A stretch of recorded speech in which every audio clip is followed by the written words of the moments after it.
네, 이번 주 보이는 팟캐스트의 주인공은 이 법학을 전공하신 분입니다.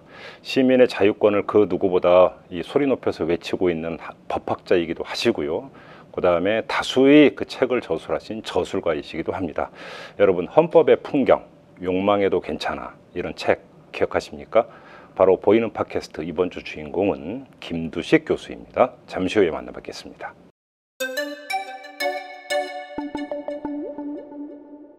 제 느낌엔 이명박 박근혜 정부를 이어오면서 촛불을 관리하는 법을 전 익혔다고 생각해요. 이미 차 벽을 쌓아서 바로 지나다니는 자동차 안에서도 안에서 무슨 일이 벌어진지 보이질 않아요. 보이지 않게만 하면 되는 거고요.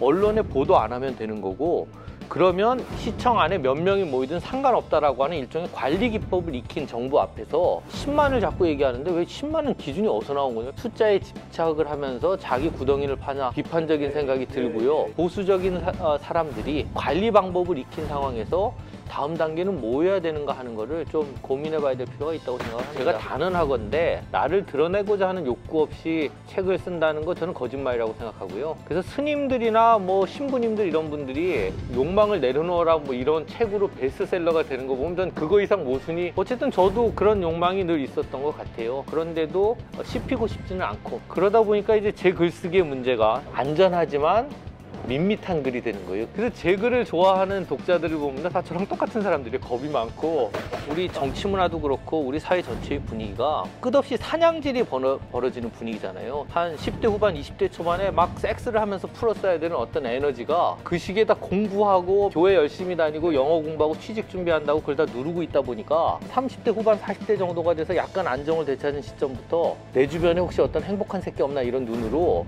감시하는 일종의 사냥꾼 역할을 하는 그런 문화가 됐다고 생각을 하거든요. 처방은 욕망해도 괜찮으로 가야 되는 겁니까, 그러면? 좀 풀고 살자는 거죠. 그때 그리고 좀 정직해지자. 전 되게 고백 얘기를 하고 싶었던 것 같아요. 고백의 중요성이랄까?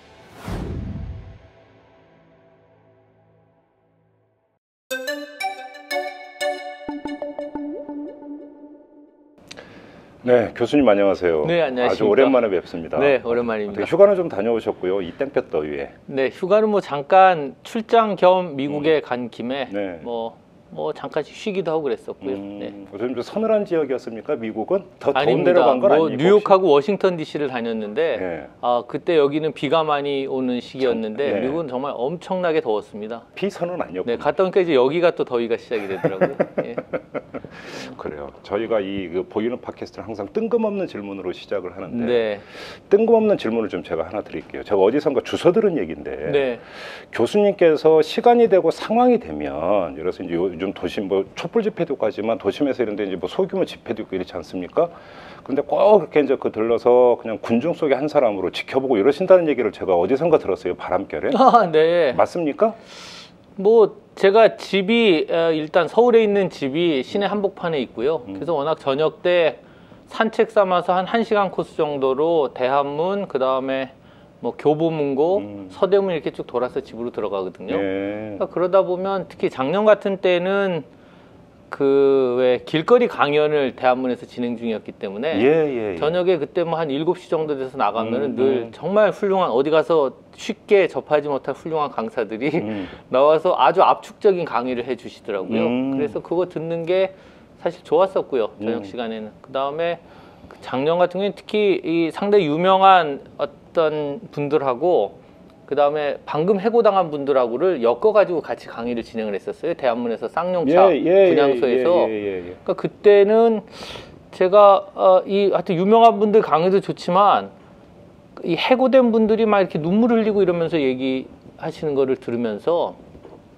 작년 같은 경우에는 그런 반성을 좀 많이 했었습니다. 그러니까 제가 사회 문제에 좀 관심이 있다고 하면서도 생각해 보니까 어느새 제 주변에 이렇게 블루칼라 노동자들이 많지 않더라고요. 제가 늘 만나는 사람들 중에는. 그러니까 우리 아버지 같은 경우에는, 저희 아버지도 뭐 그냥 학교 선생님이셨는데 집에 찾아오는 분들이나 친척들 보면은 되게 다양한 일을 하고 계셨었는데 그게 한 대 더 거쳐 지나간 다음에는 우리 집안에는 다 선생님들만 있는 거예요. 뭐 어머니 선생, 아버지 선생, 형 선생, 누나 선생, 자영 선생, 와이프 선생 다 선생인 집이다 보니까 아, 나도 모르게 내가 시야가 굉장히 좁은 사람이 돼 있구나 하는 거를 작년에 좀 느꼈던 기억이 나네요. 예. 제가 이 질문을 드린 이유가 혹시 마이크를 잡으실 생각은 없으셨어요? 그렇게 지켜보면서. 강연을 한 번 딱 하긴 했었는데 길거리 강연 마지막에서 두 번째인가 하여튼 제가 한 번 하긴 했었는데요.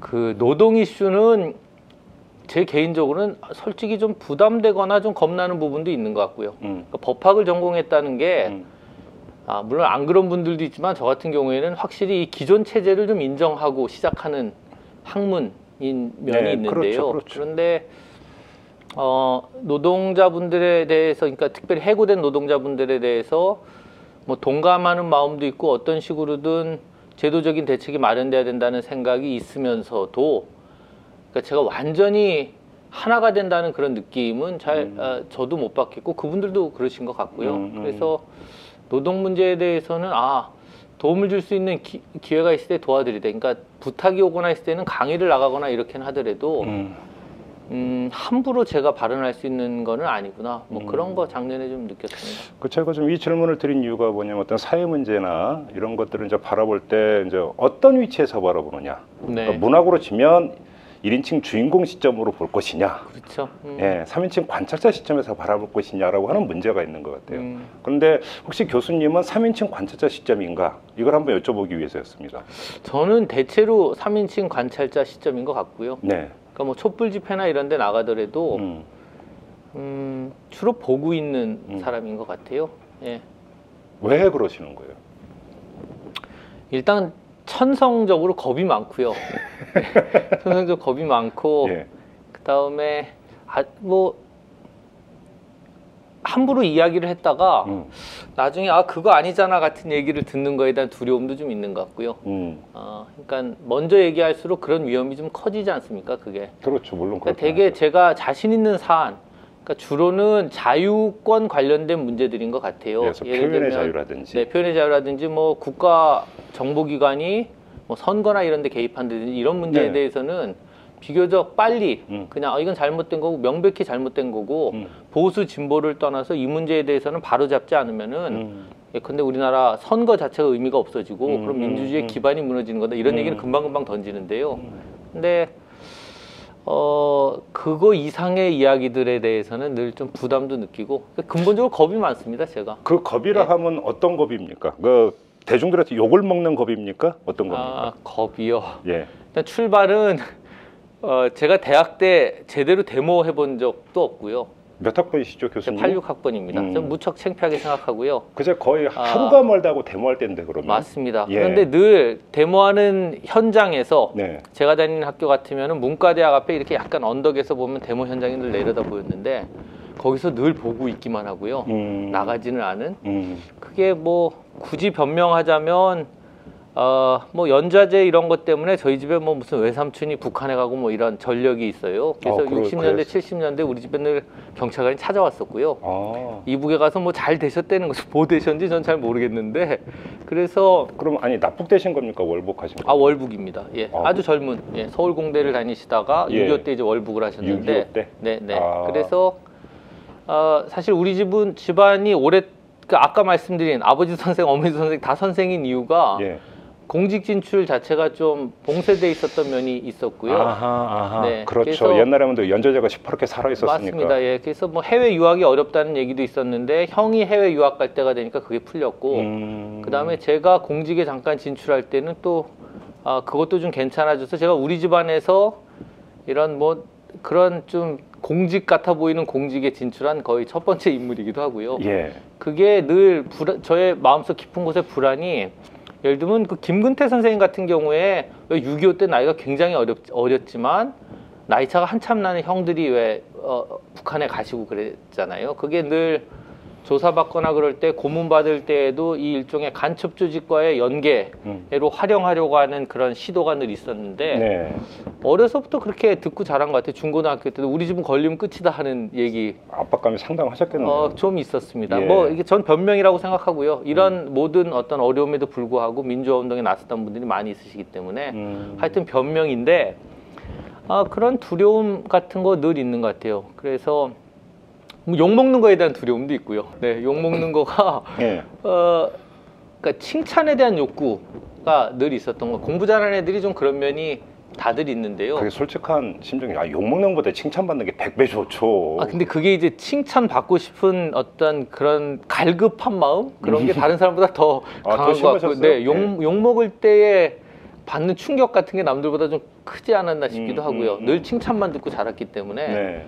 제가 이 욕망에도 괜찮아 책에도 썼지만 저희 집에 형은 되게 좀 저돌적이고 좀 투쟁적인 면이 있어요. 싸움을 두려워하지 않는. 그래서 어려서부터 제가 기억나는 게 한 중학교 때쯤 형이 중학교 때 형은 하여튼 술도 마시고 담배도 피우고 다 하면서 중학생이? 네, 어머니의 어떤 예. 그런 슬픔의 근원같이 좀 됐었어요. 형이. 예. 그랬는데 그 형을 보면서 저는 어려서부터 늘 뭐라고 할까?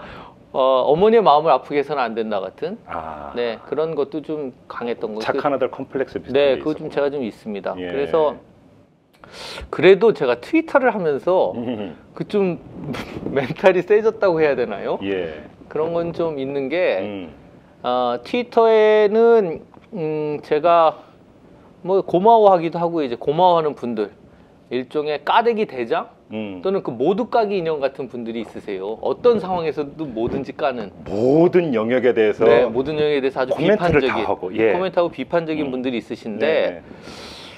그게 좀 피곤하긴 하더라고요. 저는 피곤하고 어떻게 이분들이 이렇게 힘들게 사나 싶기도 한데 그런 분들한테 좀 심하게 비판도 받아보고 어떤 때는 그분들이 늘 정신분석까지 해주세요.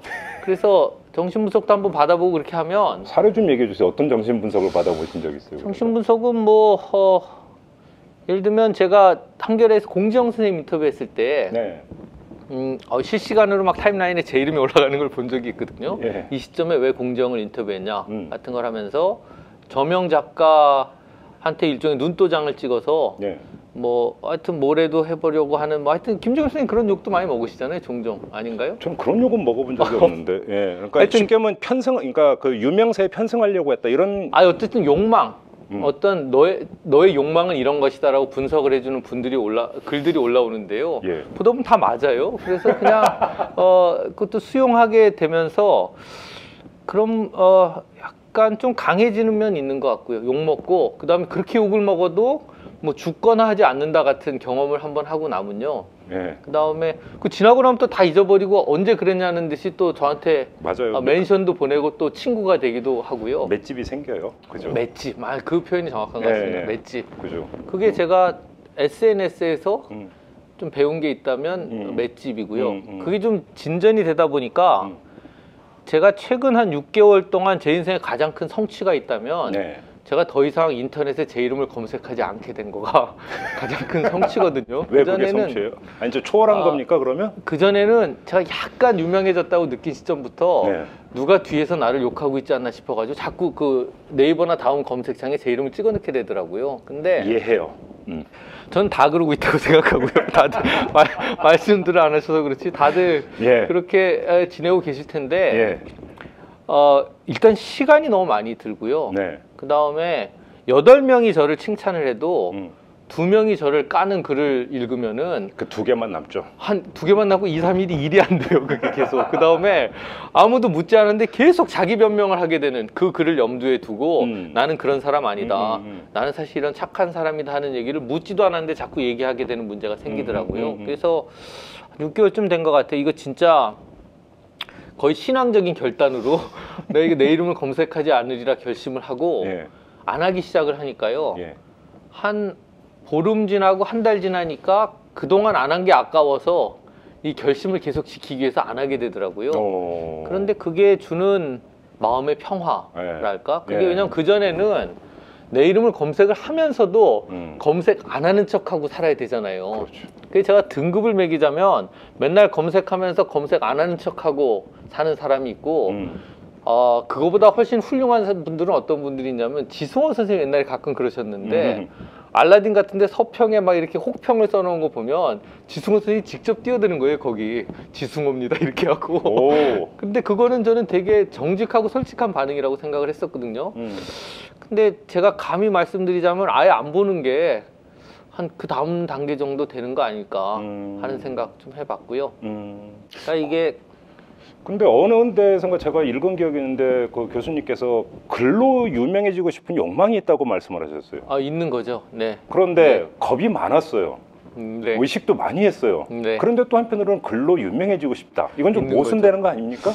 모순인데요. 예. 근데 사실은 김종필 선생님도 책 써보셔서 알겠지만 제가 단언하건대 자기 현시 욕구가 없이는 글이라는 게 책을 낸다는 거 저는 불가능하다고 생각하고요. 네. 그게 책 쓰는 작업이라는 게 어쨌든 혼자 틀어박혀서 최소한 한 달 정도를 자기를 다 이렇게 쏟아 부어야 되는 작업인데요. 그렇죠.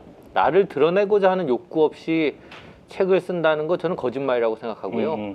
그래서 스님들이나 뭐 신부님들 이런 분들이 욕망을 내려놓아라 뭐 이런 책으로 베스트셀러가 되는 거 보면 전 그거 이상 모순이 없다고 생각해요. 그게 이 현시 욕망이 담긴 결과물의 책인데 그렇죠. 그 책에서는 욕망을 내려놓아라 그런다. 그리고 그 욕망 없이는 책이 써지는 게 아니라고 저는 생각하고요. 네. 그런데 어쨌든 저도 그런 욕망이 늘 있었던 것 같아요. 그 좀 유명해지고 싶은 욕망이 있고 그런데도 씹히고 싶지는 않고 많이. 예. 그러다 보니까 이제 제 글쓰기의 문제가 제가 한겨레 신문에 한 3년인가 거의 연재를 했었어요. 노무현 정부 시기에 선거 직전부터 시작을 해서 그랬는데 한 3년을 글을 썼는데도 제가 한겨레 글 쓴 거 아는 사람이 정말 별로 없어요. 저는 어디서 보면 아냐 하면 저희 형이 예를 들면 조선일보 같은데 뭐 주한미군 사령관에게 이런 글을 갑자기 확 던질 때가 있었어요. 저희 형이 약간 보수적인 그러면은 전국에서 전화가 와요. 그 가족들이 다 글 잘 봤다 뭐 이런 게 오는데 저는 3년을 글을 써도 네. 저희 어머니가 아마 한 번도 그런 전화를 받으신 적이 없으실 거고 그건 기본적으로 우리 집안이 경상도 집안이라 한겨레 구독을 안 하시는구만. 경상도에서는 한겨레를 안 보잖아요 또. 네, 그래서 일단 제가 글을 쓴다는 사실 자체를 모르는 것도 있었겠지만 글을 쓸 때 욕을 먹기가 싫다 보니까 저 같은 경우에는 글을 써놓고 이 진짜 농담이 아니고 한 50번 정도 최소한 읽고 고쳤던 것 같아요. 짧은 글을 써놓고 한겨레 글을 쓸 때. 그러니까 한 번 글을 쓸 때는 읽을 때는 조갑재 선생님이 내가 됐다고 생각하고 한번 읽어보고 쭉. 그러다 보면 전제를 달게 되죠. 네. 이런 문제는 뭐 이러저러한 문제가 있을 수 있음에도 불구하고 내가 주장하자면 이런 주장이다. 그다음에 진중권 선생님 눈으로 한번 읽어보고 하여튼 이런 그 논객들의 눈을 이렇게 읽으면서 자꾸 허점을 메꾸는 방식으로 글을 쓰다 보면 네.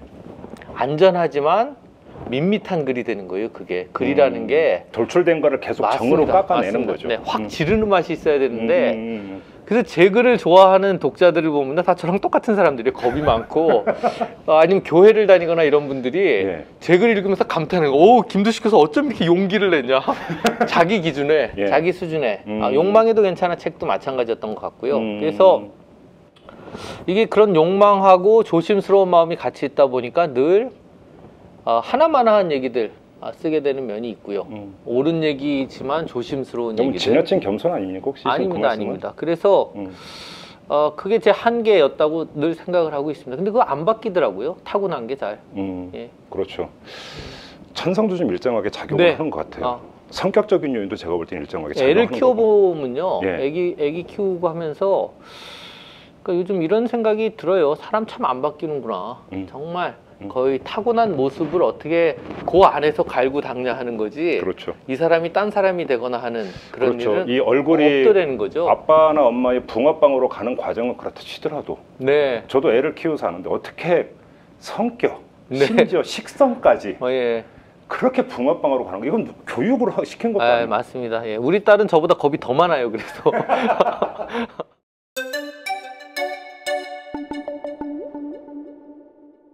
그래요. 근데 아까 이제 제가 이 관찰자 3인칭 관찰자 이제 말씀을 하셨는데 3인칭 관찰자라고 하는 것들에 대해서 오해는 없었으면 좋겠는데 3인칭 관찰자의 시점에서 세상을 바라보면 좀 더 넓게, 그다음에 좀 더 냉정하게 볼 수 있는 것 아니겠습니까? 아니, 김종배 선생님도 사실 늘 3인칭 관찰자 아니세요? 정확하게. 네. 예, 맞아요. 굉장히 저는, 중립적이고 늘. 그렇죠. 예. 이제 근데 한편으로는 그러니까 그런 욕망은 없었습니까? 어떤 일에 이제 분기탱천하는 경우가 있죠. 이건 정말 아니다. 네. 이거는 정말 아니다. 그러면 거기서 한번 팔 걷어붙이고 뛰어들고 싶은 욕망, 네. 충동 이런 것들도 사람이라면 누구나 다 있는 거 아닙니까? 이 건이 정말 아니다 하는 게 몇 번 제가 있었던 것 같아요. 노무현 탄핵 네. 소식을 제가 하여튼 사진 찍기 한참 빠져있던 때라 카메라 들고 어디 시내를 돌고 다니다가 갑자기 뉴스에 탄핵 얘기 나오는 거를 예. 전 사실 그 전에 국회에서 탄핵이 진행 중인 줄도 몰랐거든요. 그때 낮에 땅땅땅 맞습니다. 예. 그날은 약간 너무 놀라서 그런 때 이제 뭐 약간 나는 분노한다 비슷한 식의 글을 뭐 한번 이렇게 확 쓰거나 뭐 하여튼 그때는 뭐 촛불이었나요? 뭐 하여튼 집회 현장에도 나가고 최근에는 국정원 사건이 그런 것 같아요. 저는. 그래요? 어떻게 보세요? 이 국정원 정치 공작 사건은 그러면? 저는 진짜 이 시내 무슨 집회 현장 같은 데 나가는 거 원래 무서워하기도 하고 네. 그 다음에 늘 뭐라고 해야 돼요? 왜 그런 거 아세요? 왜 현장에 나갈 때 누가 나를 알아보면 어떻게 하나 하는 그런 두려움이 있고 다른 한편은 아무도 못 알아보면 어떡하나 하는 그런 약간 이상한 두려움을 누가 나를 알아보면 어떡할까라는 두려움보다는 뭔가 좀 부담감 이런 게 그건 있다가 부담감이죠. 부담감. 나가서 또 알아보면 네. 그러면서 반겨주면 왠지 뭐 뿌듯하고 좋은 게 있죠. 기분 좋은 네. 거. 알아요. 그런 마음이 있는데 네. 제가 그래서 이제 현장 나가는 거에 대한 부담 같은 거를 느끼지만 국정원도 그래서 제가 별로 길거리 나가고 싶은 마음은 없었어요. 근데 저는 이런 것 같아요. 저는 언론이 문제를 제대로 보도해주기만 하면 저 같은 사람은 거리에 나갈 이유가 전혀 없고 네. 그냥 글 쓰고 살면 되는 사람이에요. 그냥. 그렇죠. 그런데 요즘 이제 제가 24시간 뉴스 전문 채널을 이렇게 켜놓고 일을 하다 보면 어저께랑 그저께랑은 이게 24시간 뉴스 전문 채널이 아니라 24시간 날씨 전문 채널이 돼서 전국의 더운 지역을 돌아다니면서 똑같은 얘기를 계속 하더라고요. 더워 죽겠습니다. 더워 죽겠습니다. 그 다음에 무슨 화력발전소에 가서 발전하는 게 너무 오케이. 큰 문제다. 제가 인정해요. 인정하는데 전체적으로 날씨 얘기만 하면서 중간에 오전에는 박근혜 대통령이 그 세제 네. 재검토하라는 얘기 했다는 얘기 한번 끼워놓고 저녁에는 부총리가 나와서 그 진짜로 재검토기를 했다는 얘기 한번 껴놓고 나머지 모든 뉴스는 논란으로 처리하더라고요. 의회에서 이런 논란이 있다. 그것도 해줄 때도 있고 안 해줄 때도 있고. 네. 그래서 제가 어제 이런 생각을 했어요. 다시 태어나면 YTN 기자를 해야 돼. 정말 죄송합니다. 이 YTN 분들한테 진짜 죄송한데 YTN 기자를 해야 되겠다. 왜냐하면 뉴스라는 게 기자 노릇이 어려운 이유는 어떤 사건에 대해서 어쨌든 시선을 담아야 되기 때문에 어려운 거라고 생각하거든요. 남들보다 빨리 판단하고 그렇죠. 이게 누가 잘못한 건지를 정하고 가야 되는 것 때문에 기자 직업이 어려운 건데 날씨에 대해서는 옳고 그름이 없어 그냥 더워 죽겠다만 계속 전국을 돌면서 하면 되고 나머지는 정부에서 일방적으로 발표하는 것만 그냥 갖다 할 거면 저도 하겠더라고요. 제가 네. 겁이 많아서 기자를 못 했는데 요즘은 저래도 하겠더라고요. 그게 그런 어떤 분노를 느낄 때에는 제가 거리로 나가게 되는 것 같아요. 이거 머릿수라도 하나 보태야지. 도대체 몇 명이 모여야 이걸 보도해 줄 건지를 한번 보고 싶다는 그런 마음도 생기고요. 그러나 한편에서는 이게 역시 관찰자인 건데요. 예. 현장에 나가면은 촛불 현장에 나가면은 이런 생각 자꾸 하게 되는 것 같아요. 10만을 자꾸 얘기하는데 왜 10만은 기준이 어디서 나온 거냐? 왜 8만은 안 되고 5만은 안 되고 왜 10만인가? 왜 이분들이 숫자에 집착을 하면서 자기 구덩이를 파냐 하는 그런 비판적인 생각이 들고요. 광장에 가득 채웠으면요. 그거 자체가 엄청난 일인 거고 광장에 사람이 가득 채워서 그 더운데 촛불을 들고 있는데 그거를 보도를 안 해주고 촛불 보도를 하냐 안 하느냐가 중요한 게 아니라 특종거리가 널려 있는데 지금 심지어 KBS도 특종을 한 거잖아요. 뭔가 이제 국정원 안에서도 뭐 그런 댓글 달기가 있었다든지 댓글단 민간인한테 돈을 줬다든지 이런 거를 찾기가 어렵지도 않은 특종이 널려 있는데 그거를 보도 안 하는 상황이 계속되는 거 물론 그 자체가 문제인 거죠. 그런데 숫자를 예를 들면 몇 명을 채워야지만 이게 보도되어야 될 가치 있는 거라든지 이게 의미 있는 운동이 된다는 걸로 자기 족쇄를 채우는 게 저는 너무 이상하고요. 그건 되게 좀 특이한 일이다 이렇게 생각하고 그 다음에 이거를 자꾸 2008년에 그 네. 광우병 촛불 시위와 비슷한 양상으로 끌고 가려는 움직임에 대한 그런 부담도 저는 있는 것 같아요. 2008년에 저도 나갔었는데 저는 뭐 광우병 걸리면은 뭐 어떻게 죽고 뭐 쇠고기를 먹으면 광우병 걸리고 이런 생각 때문이 아니라 먹거리의 주권이 얼마나 중요한지에 대한 생각 때문에 저는 나갔었거든요. 네, 그때도 네, 네. 먹거리라고 하는 것이 먹을 거라고 하는 시장을 강대국에 내어주게 됐을 때 나중에 얼마나 이상한 결과가 있을 수 있는지에 대한 부담 때문에 나갔던 거고요. 그런데 그러니까 2008년 촛불과 비슷한 양상으로 예컨대 박근혜 박근혜 대통령의 사과를 반드시 받아내겠다고 하는 그런 의지, 하여튼 되게 무의미하다는 생각도 들어요. 박근혜가 갑자기 사과하면 어떻게 할 건데요? 그러면 제 느낌엔 네. 이명박 박근혜 정부를 이어오면서 이 어떤 보수적이고 아주 그 기득권에 집착하는 어떤 정치 세력이 촛불을 관리하는 법을 전 익혔다고 생각해요. 이미. 어허, 그 중요한 말씀이신데. 이건 뭐냐면 예. 같은 방법이 두 번 통하지 않는다는 거예요. 이제는 네. 이 굉장히 탄력적인 보수 정부, 탄력적인 우파 정권이기 때문에 어떻게 하는지를 알고 이제는 촛불 현장에 나가 보면요, 그 안에서 무슨 일이 벌어지든 신경 쓰지 않고요. 네. 물대포 쏘거나 그럴 일 없고 차 벽을 쌓은 거 전 굉장히 인상적으로 봤거든요. 차 벽을 쌓아서 바로 지나다니는 자동차 안에서 무슨 일이 벌어진지 보이질 않아요. 그렇죠. 보이지 않게만 하면 되는 거고요. 언론에 보도 안 하면 되는 거고 그러면 시청 안에 몇 명이 모이든 상관없다라고 하는 일종의 관리 기법을 익힌 정부 앞에서 이쪽에선 계속 10만 명 얘기를 하고 있는 거예요. 그럼 이쪽에선 경찰 추산 100명이면 어떻고 200명이면 어때? 옛날부터 계속 그래오던 사람들인데 트위터에서 한번 비웃고 넘어가면 되는 일을 예. 어느 이상의 숫자를 보여주겠다고 하는 강박이 자꾸 어떤 운동력을 저하시키는 거 아닌가 그런 생각이 듭니다. 그게. 네. 차단을 시킨다라는 말씀이 되게 인상적이에요. 시각을 차단하는. 시위라고 하는 게 보여주는 게 맞습니다. 목적이라는 거죠. 네. 보여주는 게 목적인데 제대로 보려면 시청 그 옥상에 올라가야 되는 거예요. 그런데 예. 시청 옥상에 올라가서 기자들이 새카맣게 사진을 찍고 있는데 그건 제대로 보도가 안 되고 그게 사실 아시잖아요. 사진 찍어보는 사람들 다 알지만 각도를 어떻게 잡느냐에 따라서 전혀 다른 얘기가 나올 수가 있는 건데 그렇죠. 어쨌든 그런 문제 좀 느끼고 저는 이 촛불을 이끌어가는 분들도 지금 이 상황 보수적인 사람들이 이 관리 방법을 익힌 상황에서 다음 단계는 뭐 해야 되는가 하는 거를 좀 고민해봐야 될 필요가 있다고 생각합니다. 교수님께 보시기에는 다음 단계는 뭐 해야 된다고 생각하십니까? 그런 어려운 질문 하시면 이제 제가 운동가가 아니라 답을 제대로 못 하고요. 그 질문 전에 제가 다른 질문 하나 네. 드릴게요. 그러니까 지방에 이런 데들 어르신들한테 네. 어르신들한테 국정원 정치공작 사건 뭐 그게 뭐가 그렇게 큰일이냐? 네. 그리고 뭐 그렇다고 해서 선거 결과가 완전히 뒤바뀐 것이냐? 그렇죠. 네. 그러니까 이런 인식이 상당히 많다고 이야기를 해요. 네. 자, 그러면 이런 시각은 어디에서 온 거라고 생각을 하십니까, 교수님께서? 댓글 달았다고 뭐 선거 결과가 당장 바뀌었을 거다 저는 그렇게 생각하지 않고요. 네. 근데 중요한 건 국가 정보기관 남북 대치 상황에서 우리가 간첩을 잡아야 되는 나라잖아요. 어쨌든 항시 그렇죠.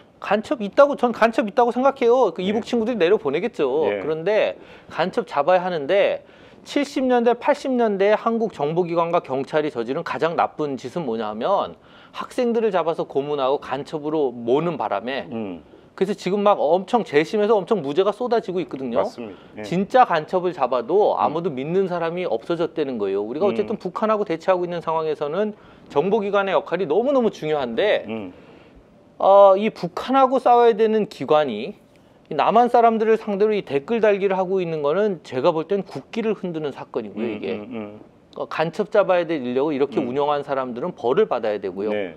근데 그것도 선거 직전 상황. 결국 제가 생각할 때 우리가 북한하고 대치하고 있는 상황에서 지금까지 북한에 이겨온 이유는 유일한 이유가 있다면 우리가 북한보다 민주주의를 더했기 때문에 네. 여기까지 온 거고요. 네. 민주주의를 더하는 거는 통제를 계속 풀어나감으로써 우리가 지켜야 할 민주주의가 이런 거다 하는 걸 보여주는 게 더 의미가 있다고 생각을 하는데 정보기관이 이런 짓 한 번 할 때마다 이 북한 어떤 정부를 운영하는 사람들한테 쟤들도 우리보다 나을 거 하나도 없네 이런 생각을 갖게 만드는 거거든요. 그런 의미에서 국가정보원의 이 댓글 작업은 무슨 선거 결과 영향을 끼쳤느냐 아니냐를 떠나서 이건 어쨌든 대한민국의 존립 기반을 흔드는 일이고요.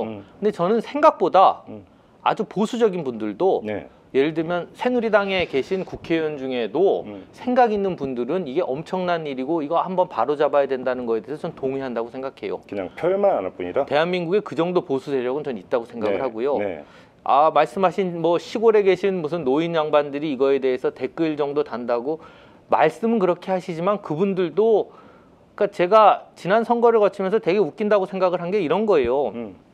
진보적인 세력, 네. 이 문재인 지지하고 이랬던 분들의 어떤 믿음이 뭐가 있었냐면 박근혜 아버지가 얼마나 잘못했는지만 알면 도대체 박근혜 찍을 사람 아무도 없다라는 생각을 가지고 계속 박정희 시대 얘기를 한 거예요. 계속해서. 근데 우리가 생각할 때에 박정희 시대가 어땠는지 몰라서 박근혜를 찍는다라고 생각하는 그 시골 노인 양반들이요. 다 박정희 시대를 사는 분들이에요. 그렇죠. 그 사는 분들 앞에 가가지고 박정희 시대에 대해서 잘 모르시나 본데 제가 지금부터 박정희 시대에 대해서 설명해 드릴게요. 이거는요. 다 아는 분들한테 정말 코웃음치게 만드는 일이라고 저는 생각하고요. 다 알고 인권 탄압이 있었다는 거 다 알면서도 그 시절을 추억하고 박근혜 대통령을 지지한 분들이에요. 근데 이런 미스를 계속 범한다는 거죠. 지방에 있는 분들 국정원 문제 저는 알고 있다고 생각하고요. 네. 이 문제를 어떻게 효과적으로 잘 전달하고 예. 이게 얼마나 위험한 일인지를 계속적으로 얘기했어야 되는데 제가 이제 미국에 보름 정도 출장을 다녀왔는데요. 보름 정도 출장을 다녀오고 나니까 너무 일정이 많았어요. 이게 무슨 제가 이제 장애인법 연구회라는 모임에서 그 미국 무슨 국무부 초청 프로그램으로 가서 하루에 막 3군데 국가기관을 돌아다녀야 되는 거라 한국에 무슨 일이 있는지를 제대로 몰랐어요. 네. 저녁에 시간 나면 미술관 가서 또 그림 보고 오고 이러느라 네. 갔다 오니까 국정원이 없어졌더라고요. 그냥 사건 자체가 거의 예, 보도를 예. 안 한 문제도 있지만 이 문재인 의원께서 갑자기 막 NLL 의원에 네. 대해서 막 문제에 대해서 의원직을 걸고 막 이런 일이 있으면서 초점이 NLL로 옮겨졌더라고요. 네, 그랬죠. 저는 그것도 굉장히 안타깝게 생각하는 게 위험한 얘기일 수도 있는데 이것도 네. 오늘 왜 이러지 이거 제가 근데 겁이 오늘 말씀하시는 거니까 겁이 전혀 없으세요. 아니 겁이 많은 사람인데 네, 네. 이런 게 있어요. 제가 경북대학교 교수 아닙니까? 예. 경북대학교 교수님들 중에는요 아주 소수의 진보적인 교수님들이 계세요. 아주 소수의. 제가 정말 존경하는 그렇게 다들 어떻게 보면 이 오랜 세월 경상도에서 소수의 목소리를 내면서요 거의 도사 수준의 이런 분들이세요. 진짜 훌륭한 분들이고요. 네. 인격적으로도 어쩜 저런 분들이 있나 싶은 분들끼리 같이 다니세요. 늘 보면. 예. 그게 이제 뭐 이정우 교수님, 김윤상 교수님 뭐 이런 분들이신데요. 예. 역시 관찰자 입장에서 제가 이 경북대의 진보적인 교수님들을 뵙다 보면 어떤 게 있냐면 생각해보세요. 김종배 선생님 예를 들면 대구에서 태어나서 대구에서 자랐다고 쳤을 때 집권 가능성이 전혀 없는 거예요. 국회의원 될 가능성 빵 프로. 뭐 어떤 무슨 정부 관련된 일을 할 가능성이 빵 프로인 상태에서 40년, 50년 올바른 얘기를 계속하면서 오신 분들이 가진 특징이 뭐냐면 명예가 가장 소중한 거고요. 명예가 가장 소중하고요. 그거는 이 바닥에서 그나마 이분들이 존경을 받는 이유는 이거예요. 쟤는 늘 이상한 얘기 하지만 경상도 태어났으면서 저놈은 도대체 왜 저런 어떤 배신자 같은 소리를 하는지 모르지만 인격적으로 저놈이 훌륭한 건 어쩔 수가 없어. 그 얘기를 듣고 버텨오신 거예요. 거의 한 분도 예외가 없어요. 그러니까 이정호 선생님 같은 분 뵈면 학 같은 분이에요. 학. 네. 그래서 학교 안에서도 이정호 선생님 이거 보시면 진짜 안 되는데 학교 안에서도 이정호 선생님 이렇게 비판하는 분들이 있으세요. 학교 안에 막 이전 투구의 어떤 싸움이 벌어질 때가 있거든요. 네. 선생님 여기 잘 관여하지 않으세요. 그것도 그러니까 왜냐하면 이 경북대 안에서 벌어지는 어떤 싸움에 쏟아부을 에너지면 제가 보면 정권을 바꿀 수가 있어요. 그게 학교 안에서 싸우는 게 그만큼 힘들거든요. 학교 내 싸움이 참 치열하죠. 가까운 사람들하고 싸워야 되기 때문에 그게 정말 힘들거든요. 그런데 아마 그 판단을 하셨겠죠. 이 정도면 국가를 움직이는 게 옳다 판단을 하셨을 텐데 그러다 보니까 학교 안에 있는 분들 중에는 훌륭한 분이시지만 왜 학교 문제에 대해서는 이렇게 열심히 안 싸우시냐라고 비판하는 분들이 있어요. 이게 같은 맥락인 건데요. 명예가 워낙 소중하다 보니까 문재인 의원도 그러셨던 것 같아요. 이 싸움판에서 어떤 것이 가장 중요한 문제이고 어떤 이슈를 붙잡고 끝까지 싸워야 되는가를 고민하시기 전에 이거는 노무현 정부의 명예, 그렇죠. 나의 명예라기보다는 저는 노무현 정부의 명예라고 생각을 하는데요. 그게 중요한 문제라고 생각되는 순간에 다른 거 다 던져놓고 여기로 그냥 뛰어드시는 거예요. 네네네. 그러다 보니까 이슈가 NLL로 넘어오고 그 다음에는 제가 나중에 이걸 다시 복귀해 가다 보니까 뭐 기록이 어디 갔냐 이게 되면서 너무 이상해졌더라고요, 일이. 기록이 어디 갔냐가 왜 중요해요? 그게 NLL 처음에 터진 다음에 어쨌든 보수적인 언론에서도 이 대화록 전체를 공개했고 대화록 전체를 읽은 국민 대다수가 야 이게 무슨 NLL 포기냐고 끝난 얘기예요. 그 얘기는. 그렇죠, 그렇죠. 그런데 원본이 어디 있든 말든 거기에서 세부적인 차이가 어떤 차이가 있든 말든 국정원 문제로 계속 갔어야 되는 거예요. 이건 국기를 흔드는 문제이기 때문에 보수 진보를 떠나서 같이 얘기해야 되는 너무나 확실한 문제이기 때문에 이리로 계속 나갔어야 되는 건데 네. 그런 초점을 잃은 거는 그러니까 어떤 제가 본 관찰자 입장에서는 명예를 너무 소중히 여기는 분들이 정치를 한 데서 생긴 문제가 아닌가 하는 저는 문제의식을 느끼거든요. 이거는 문재인, 안철수 이분들이 다 정치하기 싫어하는 분들이셨잖아요. 전 문재인은 정말 그랬다고 생각해요. 정치하기 싫어하는 분들, 억지로 끌고 나온 분들, 끌려 나온 분들. 그러다 보니까 그게 느껴져요. 명예가 소중하고 훌륭한 분들이신데 정치를 즐기지를 않는다는 거죠. 근데 저는 대한민국 정치도 이제 정치를 보고 즐기는 분들이 하는 것 자체를 즐기는 분들이 하실 때가 됐다고 생각을 하거든요. 근데 오히려 대중적으로는 지금 어쩌면 같은 맥락일지는 모르지만 나타나는 현상은 정반대가 네. 그 많은 그 유권자들이 국민들이 시민들이 뭐라 요구하냐면 정치인들을 욕을 하면서 진정성이 없다. 네. 그 욕을 많이 하잖아요. 그렇죠. 제발 진정성 있는 정치를 보여라. 네. 근데 자 진정성 있는 정치와 즐기는 정치는 같은 겁니까 다른 겁니까? 진정성 있으면서 즐기는 분들이 하는 게 저는 제일 정답이라고 생각하고요. 예. 그 다음에는 그래도 즐기는 분들이 저는 낫다고 즐긴다라고 생각하는 하는 게 것은 어떤 의미입니까? 이 당장 이거죠. 기자들 앞에 서면 그게 즐거워야 돼요. 일단 네. 그게 즐겁고 카메라가 막 이렇게 쏟아질 때 그 앞에서 이야기하는 거를 즐기는 분들이 정치를 하는 분들이라고 생각을 하고요. 그건 즐기는 것 같긴 한데 왜냐하면 그 언론계 그 유명한 즐기는? 속설이 자기 부은 기사 빼고는 네. 어떤 거든 나오는 게 좋다. 근데 예컨대 문재인 음. 아니면 유시민 선생 이런 분들 네. 정치를 즐긴 분들이 아니에요. 고뇌가 너무 많고요. 계속 그 자기 점검을 하면서 계속 자기 영혼을 살피면서 이게 아닌데라고 하는 생각을 계속 곱씹는 분들 같은 경우에는 어느 정도는 자기 점검이 필요하고 자기 성찰이 필요하지만 그게 어느 정도를 넘어선 분들은 전 정치하면 안 된다고 생각해요. 그게. 이른바 이제 그 작고하신 김근태 고문을 두고 이제 여의도에서 햄릿형 정치인이다 이런 얘기를 하지 않았습니까? 네. 이제 그런 분들이 꽤 있다 정치판에. 그런데 그래도 김근태 선생님 같은 경우에는 제 생각엔 문재인 의원보다는 정치를 즐긴 분이었다는 느낌이 있어요. 왜냐하면 예. 공개적이고 합법적인 운동에 가장 먼저 뛰어들었었고요. 80년대에. 그렇죠, 그렇죠. 그 다음에 그 의장을 맡아 했었고. 네, 민청년 의장을 잡고. 문재인 의원 같은 경우에는 제가 볼 땐 뒤에 있는 걸 훨씬 행복하게 느끼는 카메라 앞에 나설 때 그 어색함 있잖아요. 네. 그리고 이런 거 막 이렇게 선거 운동하러 돌아다니면서도 뭐라고 할까요? 쇼 같은 거는 안 하려는 그런 마음이 강한 분이잖아요. 이건 쇼 같은데. 무슨 말씀을 하시는지 알겠다. 근데 정치는 일정 비율은 전 쇼라고 생각해요. 그렇죠. 그래서 토론에 나서 약간 쇼도 해야 되고 그런데 오바도 좀 하고 해야죠. 진정성이 너무 중요한 분들이다 보니까 저는 보는 내내 힘들었어요. 지난 대통령 선거가. 너무 힘들어하는 분들이 다 다니면서 막 이거 할 때 막 얼굴에 막 기쁨과 환희가 막 그 흥분이 느껴져야 되는데 문재인은 그게 안 느껴지는 거예요. 어색함이 느껴졌어요. 어색하고 이거 제가 뭐 이런 느낌 있잖아요. 예.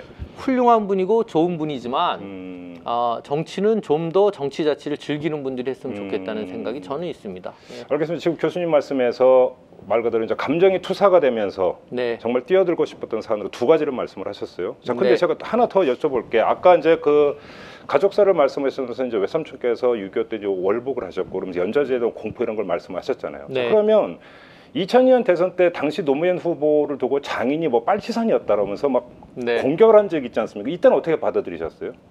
그건 근데 노무현 대통령의 그 가장 어떤 장점이 극적으로 발현되는 순간이었잖아요. 그렇지. 그렇다고 내가 뭐였던 말씀이 마누라를 버리냐란 예. 말이냐. 그거는 그냥 그 자체가 감동이었고요. 예. 그게 노무현이 정치할 사람이라는 걸 보여주는 거죠. 위기를 확 뒤집고 넘어가는 그런 거 저는 되게 감동적이었고요. 저는 그런 거 없는 사람이라서요. 그냥 조용히 관찰하고 보는 거가 즐거운 예, 그런 점에서 겁이 많다는 걸 어떻게 설명을 해?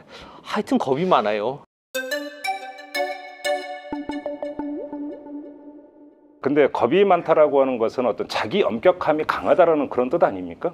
어찌 보면 그러니까 섣부른 네, 설익은 것을 그냥 툭툭 던지지는 못하고 주고 자기 결벽증 비슷한 네, 그죠? 내가 그 머릿속에서든 가슴속에서는 이게 완숙이 됐을 때만 나는 토해낼 수 있다라고 하는 네. 그건 자기 결벽증 아닌가요? 혹시 겁이라고 지금 교수님께서 표현하신 게? 결벽도 좀은 있겠죠. 그런데 요즘 이제 우리 정치 문화도 그렇고 우리 사회 전체의 분위기가 왜 끝없이 사냥질이 벌어지는 분위기잖아요. 네. 저는 그걸 뭐 굳이 분석하자면 우리가 한 10대 후반, 20대 초반에 막 섹스를 하면서 풀었어야 되는 어떤 에너지가 그 시기에 다 공부하고 막 교회 열심히 다니고 네. 영어 공부하고 취직 준비한다고 그걸 다 누르고 있다 보니까 40대가 되면은 또는 30대 후반, 40대 정도가 돼서 약간 안정을 되찾은 시점부터 특히 남자들 어디로 나가냐 하면 일탈을 하거나 엄청 사고를 치거나 바람 피거나 네, 아니면은 더 많은 사람들은 내 주변에 혹시 어떤 행복한 새끼 없나 이런 눈으로 감시하는 일종의 사냥꾼 역할을 하는 그런 문화가 됐다고 생각을 하거든요. 그래서 또 사회적 제물이 되는 한 사람이 등장을 맞습니다. 하면 늘상 희생양을 찾아다니는 그러다 보면 일상에서 다들 어느 정도는 다 나쁜 일을 하고 살잖아요, 우리가. 네. 또는 집안에 무슨 일이 터지면은 누구나 다 어디 전화 한 통 해줄 사람이 있나를 찾고 네, 그렇죠. 그런데도 전화 한 통이 문제되면은 다 우리는 깨끗한데 어떤 미친 사람 하나가 막 전화 한 통을 하는 그런 부정부패를 저지른 것처럼 몰아붙이는 되게 좀 가혹한 문화가 있다고 생각을 하고요. 네. 제가 그걸 관찰하고 나니까 네. 저는 언제 그런 재물이 될까 하는 그런 두려움이 있고 그러니까 예를 들면 저도 그런 거죠. 외부 강연 같은 거 하는 거 예를 들면 잊어버려서 신고 안 할 때가 많아요. 그러니까 강연 수입이나 그렇죠. 강연 수입이나 이거 제가 국립대 교수잖아요. 가끔 깜짝깜짝 놀라거든요. 어... 그런데 김영란 위원장님하고 같이 얼마 전에 대담집 내셨죠? 네, 대단집 낸 거에 김영란법의 내용은 다 공무원은 모두가 빠짐없이 다 신고해야 되고 강연 나가선 것도 다 신고하게 다 신고하도록 돼 있습니다. 예, 그게. 예. 그런데 교육 공무원 같은 경우에는 이게 되게 애매한 그 국립대 교수 같은 경우에 사실 무척 애매한 부분이 있잖아요. 정치 활동도 허용이 되고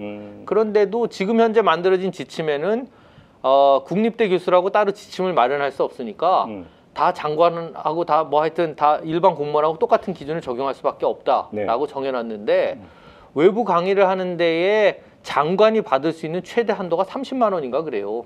25만 원 내지 30만 원. 그러면은 이 상황에서 저도 어떤 때는 신고 안 할 때도 있고 더 받았는데 그냥 신고할 때도 있고 그런데 김영란법 얘기를 막 이렇게 제가 전달하는 입장이 되고 나면 마음에 이거 누가 야 너도 신고 안 해놓고 그렇죠. 그런 두려움이 사실 늘 있고요. 그러니까 사실 지난 한 1년 반 정도의 작업은 제가 더 떠들 얘기가 없다 보니까 한겨레 인터뷰도 그렇고요.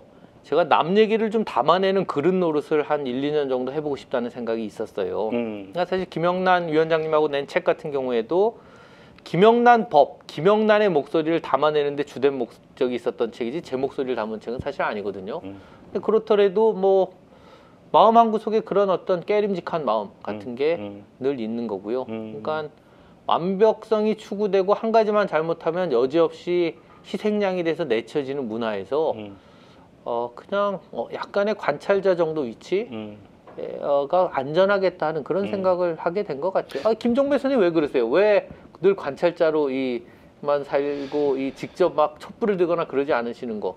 저요? 네. 왜 갑자기 저한테 질문하세요? 아니 얘기 듣다 보니까 비슷한 관찰자신데 네. 저는 일단은 근데 뭐 여기에 저는 거창한 논리나 이런 것들을 내세우고 싶은 생각은 없고 네. 제가 아주 젊을 때 초년 시절에 제 한참 언론계 한참 선배가 저한테 술 먹으면서 그런 얘기를 한 적이 있어요. 너는 네 특유의 반골 기질 때문에 언젠가 너는 망할 거다. 아니 선배가 후배한테 어떻게 망할 거다라는 표현을 쓸 수가 있어요. 근데 아무튼 그렇게 표현을 했는데 저는 그걸 또 인정을 했어요. 그러니까 뭐냐면 어쨌든 그런 천성도 좀 있다고 좀 봐야 되는 것 같고 그다음에 그 뭐라고 할까요? 그 또 이제 언론계에서 이제 기자의 길을 걸어왔기 때문에 또 그렇게 훈련된 부분도 있다고 봐야 되겠죠. 그렇죠. 예. 네. 근데 이제 질문자는 저예요, 네, 교수님. 네, 자, 네. 교수님 뒤에 욕망의 건강한 고백이라는 지금 타이틀이 달렸어요. 네. 아마 이제 이게 우리 그 제작진이 이제 욕망해도 괜찮아라는 어떤 책, 네. 교수님의 이제 그 여러 이제 저서 가운데 하나죠. 근데 제가 이제 좀 전에 교수님의 말씀을 드리면서 바로 저게 지금 이제 그 눈에 박혔는데 뭐냐면 대한민국을 사는 사람들은 욕망할 어떤 자유조차도 억눌리고 네. 욕망할 자유가 억눌릴 뿐만 아니라 욕망의 건강한 분출도 억눌려 버리는 삶. 네. 이걸 강제되지 않습니까? 이게 강제되는 어떤 그런 사회에서 살아오고 있는 건데 아까 했던 사냥질이라고 하는 것들은 결국은 거기서 나타나는 현상이라고 네, 본다고 저는 그렇게 한다면 생각합니다. 예. 결국은 그렇다면 그 처방은 욕망해도 괜찮으로 가야 되는 겁니까? 그러면? 그게 책 제목에서 나온 오해라고 생각하고요. 제가 뭐 제대로 욕망, 그러니까 예, 뭐 제대로 해본 적도 없는데 어쨌든 욕망, 좀 풀고 살자는 거죠. 예, 그때 그러니까. 그리고 좀 예. 정직해지자 하는 얘기를 하고 싶은 거고요. 음. 너무 고상한 척하다 보니까 이것도 역시 진보 세력이 계속 손해를 보는 이유 중에 하나인데 늘 도덕성을 무기로 싸우다 보니까 네. 도덕성이 한번 문제되면 우르르 무너지는 거잖아요. 그렇죠. 어젠다를 가지고 싸워야 되는 건데 도덕성 자체가 어젠다가 되다 보니까 좀 싸움하다가 어떤 뭐 진보 진영의 비리나 이런 거 한번 터지면 막 거봐라 니네도 똑같지 이런 얘기를 듣잖아요. 그럼 사람 사는 게 다 똑같지 무슨 뾰족한 수가 있겠어요? 그런데 그 너무 도덕적이라는 거, 너무 근본주의적이라는 거 그런 거에 대한 반성 같은 사실 제가 좀 그런 사람이기 때문에요. 그게 한 가지가 있고 다른 하나는 이제 욕망을 풀고 하자는 게 전 되게 고백 얘기를 하고 싶었던 것 같아요. 고백의 중요성이랄까. 네. 그러니까 예전에 김근태 의원이 그 뭐죠? 그 왜 정치자금 받고 그랬던 거 왜 고백했을 때 예. 그거를 누가 묻지도 않았는데 맞아요. 먼저 예. 고백했을 때에는 그 고백의 가치, 힘을 인정해 줘야 된다고 생각하거든요. 근데 그 다음에 자기가 먼저 얘기해 놓고 김근태 선생님 막 그 검찰 조사받고 사람 우습게 되고 엄청나게 고생을 했잖아요.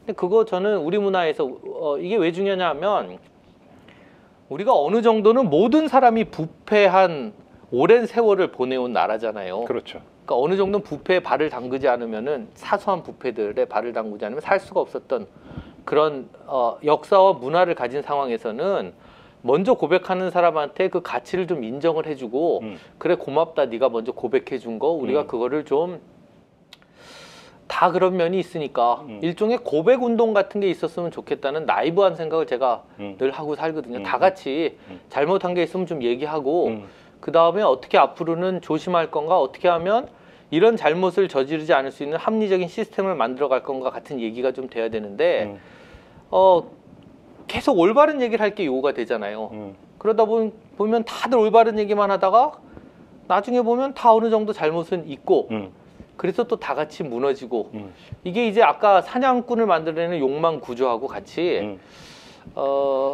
되게 좀 위선적인 문화 만들어낸다고 생각했고요. 그거 좀 그만하자는 얘기를 하고 싶었습니다. 근데 고백이라고 하는 게 좀 전에 이제 김근태 그 고문의 이제 경우를 말씀을 하셨는데 저는 그게 아주 적절한 그 예라고 보는 게 고백을 했어요, 자기가. 네. 그러니까 사실은 어떤 그러니까 제가 어디선가 또 주워 들은 얘기들은 진정한 용기는 자기의 치부를 드러내는 것이 가장 최고의 용기다 이런 얘기를 맞습니다. 예, 네. 제가 어디선가 또 본 기억이 있는데 근데 어떤 사람이 살면서 한 번은 그게 너무 힘들어서 숨기고 살아가는 것 자체 그러니까 드러내지 못하는 것이 너무나 힘들어서 고백하고 싶은데 네.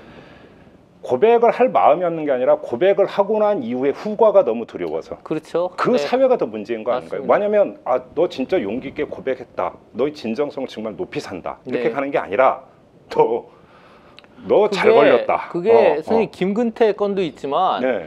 노무현 전 대통령이 네. 하여튼 여보 미안해가 하여튼 처음 낸 책에서 그 사모님 때린 얘기를 적었었어요. 네. 저는 그거를 노무현이 고백했다는 것 자체가 그 이후에는 노 전 대통령이 권 여사를 한 번도 안 때렸다는 정말 중요한 증거라고 생각하거든요. 고백한 사람은 돌이키게 돼 있고요. 그렇죠. 그런데 그걸 가지고 선거 국면에서 뭐 아내도 때리는 남자 이런 식의 그걸 써먹은 적이 있어요. 저는 그건 정말 비열한 거라고 생각을 하고요. 예. 그래서 이 고백이라는 게 이 새로운 문화라는 게 이런 게 있습니다. 제가 이번에 미국에 가서 그 상원 이 장애인 관련 특별위원회에서 일하는 아주 그 시니어 보좌관을 만났어요. 예. 이분을 만나서 같이 얘기를 하는데 이분이 무슨 얘기를 하냐면 딱 우리 얼굴 보자마자 사실 저는 약간 얼굴이 어두운 분이더라고요. 사실 저는 이 양극성 장애도 있고 조울증이 심해가지고 이 로스쿨 졸업한 다음에 취직도 못할 사람이었는데 그 해에 1991년에 미국 장애인법이 통과가 되면서 내가 그 이후에 이렇게 정치 그다음에 시민사회 분야에서 이렇게 일을 잘하고 왔다는 걸 먼저 고백을 하고 시작을 하더라고요. 근데 그 한번 보좌관이? 네, 예. 한번 생각을 해보세요. 저희가 예를 들면 제가 갑자기 이런 데 나와서 저는 사실 양극성 장애도 있고 이건 대한민국에서 거의 자폭행위거든요. 그게. 생면부지 처음 보는 사람한테. 그렇죠. 처음 보는 예. 사람들한테. 근데 그 얘기를 하면서 뭐라고 얘기를 하냐면 자기가 이런 얘기를 하는 이유가 뭐냐.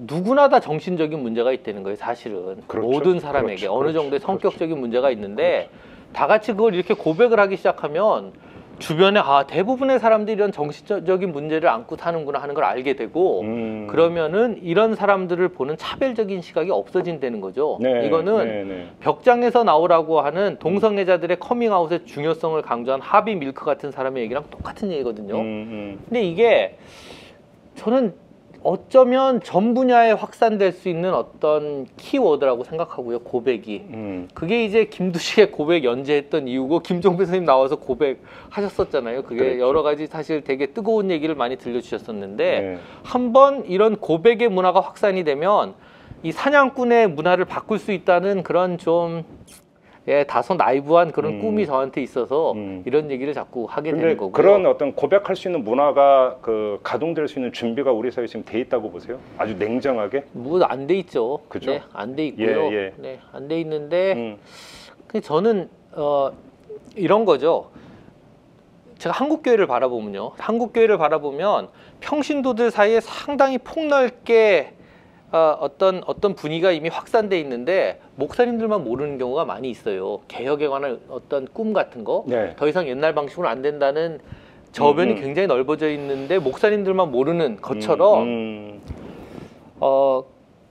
보수 진보를 넘어서 제가 말씀드린 이런 사냥꾼 문화 이런 거에 대해서는 굉장히 폭넓은 저는 어느 정도의 공감대가 있다고 생각을 하고요. 근데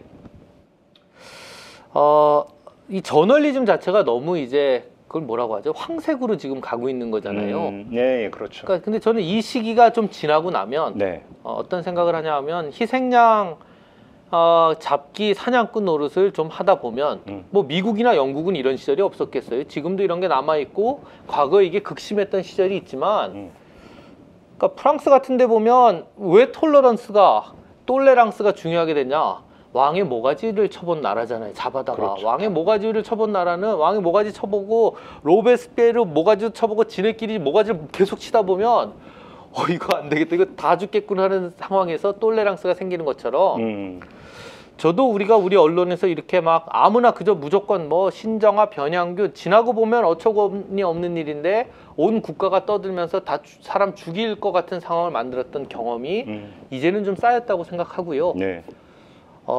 이런 얘기 조금만 하기 시작하면 생각보다 빠르게 좋은 문화가 확산될 수 있을 거라고 생각을 합니다.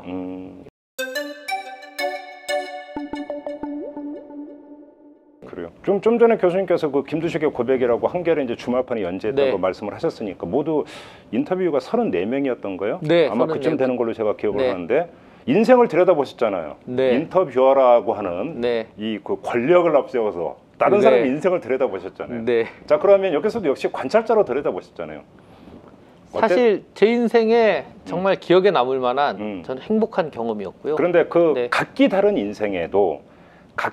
인생에도 공통되게 발견되는 어떤 요소라든지 흐름이라든지 이런 게 있습니까? 저는요, 사실 이런 거예요. 인터뷰를 정리하면서 안 쓴 내용들이 굉장히 많이 있거든요. 그렇죠. 인터뷰가 3시간 정도 인터뷰를 하고 나면 거의 원고지 한 300장 내지 400장 정도가 만들어지는데 적을 수 없는 얘기들 중에 가장 중요한 건 사실 가족 얘기고요. 가족 얘기. 생각보다 인터뷰에 응하신 분 중에 이혼을 경험하신 분들 되게 많고요. 그 다음에 엄마의 부재. 예. 전 이거 굉장히 중요한 키워드였는데 엄마의 부재. 엄마의 부재. 아. 어머니가 일찍 돌아가셨거나 아니면 어머니가 뭐 이 딸한테는 별 관심이 없었대거나 아니면 뭐 아들을 바랐는데 딸이 나와서 뭐 딸 취급 안 하고 뭐 이런 얘기들이 다들 이게 일종의 결핍이잖아요. 그렇죠. 그래서 인터뷰에 싫은 부분도 있고 안 싫은 부분도 있지만 이 결핍이 힘이구나 같은 거 저는 되게 많이 느꼈고요. 결핍이 힘이다? 결핍이 이분들의 어떤 에너지구나. 그 결핍이 어떻게 에너지원으로 전환이 되는 겁니까? 그러니까 그 결핍을 극복하는 과정에서 일종의 내면이 좀 강해진 부분, 이웃을 이해하게 된 부분, 이른바 정신적 맷집이 강해진 건가요? 그렇죠. 그러면? 그리고 사람이 자기가 겪는 고통 이상 남의 고통을 이해하지 못한다고 하잖아요. 인간이 정말 독특한 존재인 게 옆에 사람이 칼에 찔려서 아프다고 아무리 얘기를 해도 그 고통이 어느 정도인지 우리가 알 방법이 없어요. 이게 철학적으로 매우 중요한 주제 중에 하나잖아요. 그렇죠. 그런데 남의 고통을 이해하지 못하는 사람들이지만 자기가 극심한 고통을 겪어본 사람은 남의 고통을 봤을 때 자기가 겪은 그 고통을 떠올리면서 약간 동감하게 되는 부분이 있잖아요. 공감하는. 그렇죠. 근데 제가 인터뷰했던 분들을 보면 정말 말 못할 그런 아픔들을 다들 가지고 있고요. 그리고 그 말 못할 아픔들이라는 건 정말 선수들은 되게 어떤 줄 아세요? 인터뷰할 때 딱 오프 더 레코드를 거는 거죠. 이게 진짜 선수인데. 그렇죠. 근데 저 이혼했거든요. 근데 뭐 그 얘기는 뭐 안 적는 거 아시죠? 그러면은 그건 무조건 안 적는 거예요. 그거는 그게 이제 진짜 프로들인데. 원래 업계에서는 사전에 오프를 걸면 그건 안 하는 거잖아요. 전하면 안 되는 거잖아요. 그런데 그걸 보면서 생각보다 한국 사회의 가정 해체라고 하는 거는 이제 굉장히 보편적인 문제가 됐는데 얘기를 안 하다 보니까 드라마에서는 맨날 행복이 막 뚝뚝 떨어지는 막 행복해서 어떻게 할 수 없는 가정의 모습만 보여주고요. 심지어 한국 사회 다큐들도 보면 빨리 급 마무리를 해야 되니까요.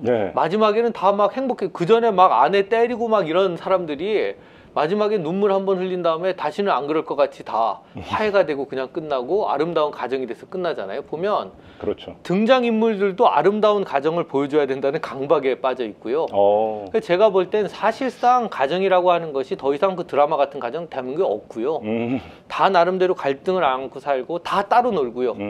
그래서 다 결핍이 있고 마음 한구석이 무너지는 아픔이 있는데 아무도 안 그런 것처럼 자기 혼자만 그 문제를 안고 사는 것 같이 살아간다는 거죠, 대부분. 이건 아까 그 커밍아웃 문제하고 그대로 또 연결이 되는 건데요. 그래서 누구나 아픔이 있고 그 아픔은 대개 가장 가까운 사람들한테서 온다는 거죠. 아버지, 어머니, 그다음에 뭐 아내나 남편, 그다음에 친구. 이 상상할 수 없는 어떤 배신을 경험한 거는 다 가장 가까운 사람들한테서 경험한 거고 그 경험을 이겨낸 사람들이 제 표현은 훌륭한 사람이 되는 것 같아요. 진짜 훌륭한 사람. 근데 거의 예외 없이 다 그런 아픔을 경험하신 분들이고 그건 지면에 담았느냐 안 담았느냐를 떠나서 되게 의미 있는 근데 그러니까 그 제가 거기서 봤는데 애당초 이제 그 김두식의 고백을 시작을 할 때 스카이 출신은 인터뷰 안 한다. 네. 그러니까 서울대 연고대 출신은 왜 그런 생각을 하셨어요?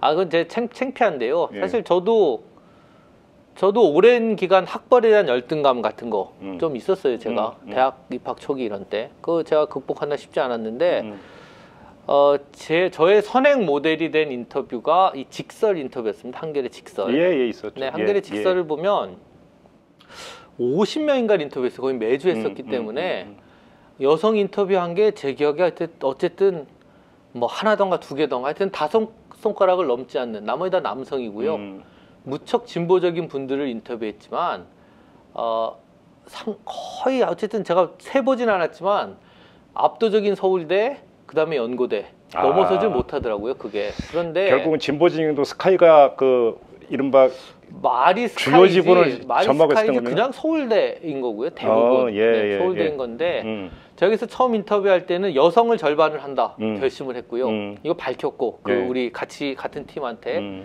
그래서 남자 한 번 여자 한 번 계속 한다라고 하는 거랑 그다음에 처음에는 굉장히 완고하게 스카이는 안 한다. 여성은 한다. 여성은 스카이라도 나름 어떤 굉장히 여성이라는 한계를 넘어선 분들이기 때문에 하지만 남자 스카이는 안 한다라고 제가 선언을 했었고요. 그게 이제 한 중반 정도까지 가다가 그게 이제 공정 선생님 인터뷰하는 그 과정에서 제가 갑자기 모든 게 더덥다는 생각이 들더라고요. 그냥 이 더덥다 이게 뭐냐 이게 그냥 무슨 이게 나도 이것도 일종의 내 벽인 거지. 그러면서 이제 김대진 선생님 인터뷰하고 뭐 유시민 막 이렇게 가면서 후반부는 이게 우르르 무너졌는데요. 전반에는 제가 되게 노력을 했었고 근데 참 정말 웃긴 얘기인데요. 이 한국 사회의 학벌 구조라는 게 얼마나 무시무시한지를 보여주는 건데 이른바 스카이 인터뷰 안 하다 보니까 웬 서강대가 이렇게 많아져요. 선생님 그거 아세요? 서강대. 그래요? 네, 그렇게 되더라고요. 서강대라든지. 네. 그래서 되게 이거 정말 어렵구나. 어렵고 제 한계도 봤었고 제 한계도 봤고 안 되는 시도구나 하는 그냥 이 벽 앞에서 제가 백기를 들었다고도 그럼 볼 수 처음에 있는 출발 때 스카이는 배제한다라는 애당초에 다짐은 못 지킨 거군요. 결과적으로. 못 지킨 거죠. 네, 못 지킨 결과적으로. 거고요. 예. 후반에 가면요, 막판에 가면 거의 유시민, 김창남 막 이래가지고 예. 그것도 서울대 7, 8학번들 막 이래가지고 막 이게 밀려 들어오는데 이게 그냥 내 한계구나. 그래서 그때 다행으로 생각한 게 초반에 기치로 안 걸은 게 얼마나 다행이냐. 그러니까 나 혼자 그건 생각했을 뿐이지. 교수님의 한계가 아니라 한국 사회의 한계 아닐까 현실이고 사실. 근데 더 밀어붙일 수도 있었겠죠. 더 열심히 밀어붙일 수도 있었겠는데. 예. 진짜 교수님한테 여쭤볼 게 참 많은데 시간 관계상 마지막으로 제가 이 질문을 꼭 드리고 싶어요. 왜냐하면 제가 그 교수님한테 인터뷰를 당한 적이 있지 않습니까? 아까 네. 말씀하신 대로 그때 인터뷰 끝나고 짐을 꾸리시면서 교수님이 저한테 그 했던 질문 기억하세요?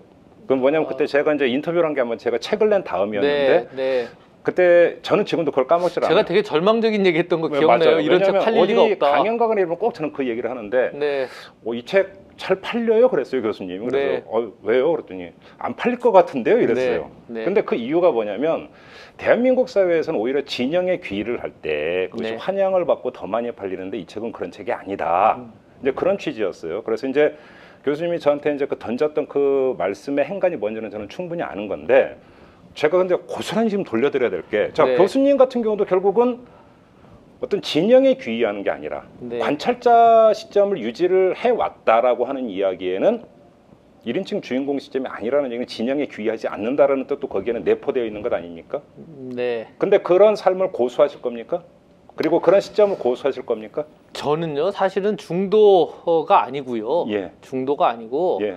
제가 볼 때는 삼성 문제를 제외하고는 중앙일보 정도 색깔이 제일 맞는 되게 보수적인 사람이라고 저 스스로 생각하고요. 근데 한국 사회가 이게 기울어진 운동장이다 보니까 네. 저 같은 사람 대체로 자유권 관련된 얘기 무슨 표현의 자유 같은 한 18세기에나 했을 얘기를 하는 사람이 진보적으로 보이는 이상한 착시 현상 때문에 진보처럼 보이기도 하고 진보적인 분들이 제 책을 사주는 네. 너무 이상한 구조에서 저는 사실 김종배 선생님도 따지고 보면 그러면 김종배 선생님 책 누가 사보냐?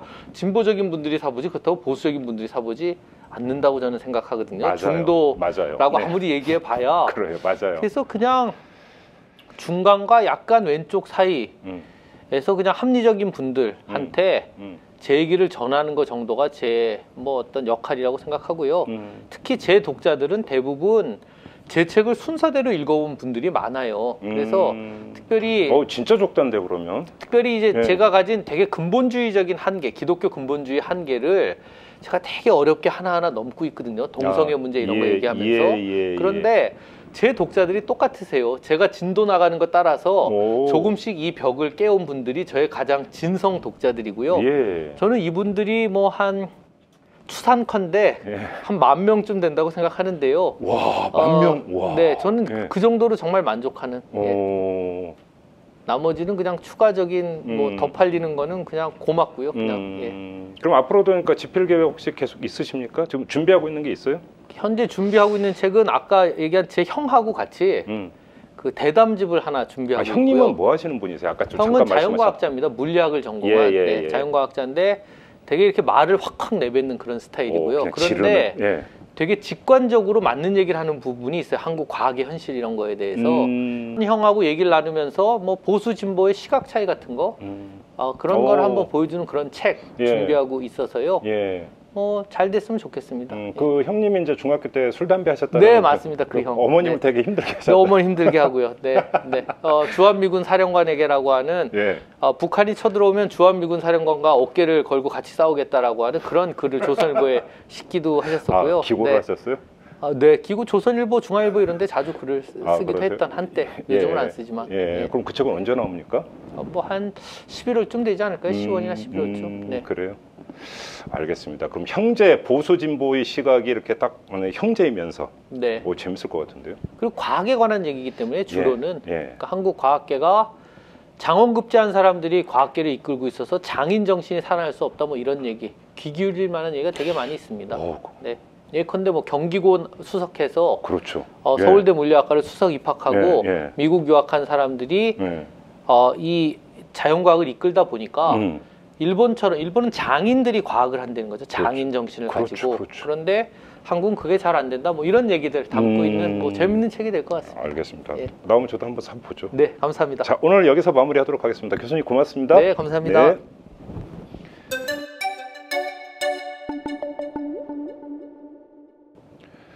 네, 1시간 남짓의 짧은 인터뷰였는데 김두식 교수는 많은 화두를 던지신 것 같습니다. 그 중에서 제가 가장 기억에 남는 화두는 바로 이겁니다. 한국 사회에서 사냥질이 이루어지고 있다는 사실, 근데 그 배경에는 욕망의 억제가 작동을 하고 있다는 사실. 따라서 이 문제를 풀기 위해서는 고백 문화가 진작이 되어야 되는데 우리 사회는 이 고백을 보듬어 안을 준비가 되어 있지 않다는 사실. 부인할 수 없는 한국 사회에 대한 진단인 것 같은데요. 여러분들은 어떻게 받아들이셨습니까? 화두로 손색이 없을 것 같습니다. 자, 보이는 팟캐스트 여기서 마무리하도록 하겠습니다. 여러분 고맙습니다.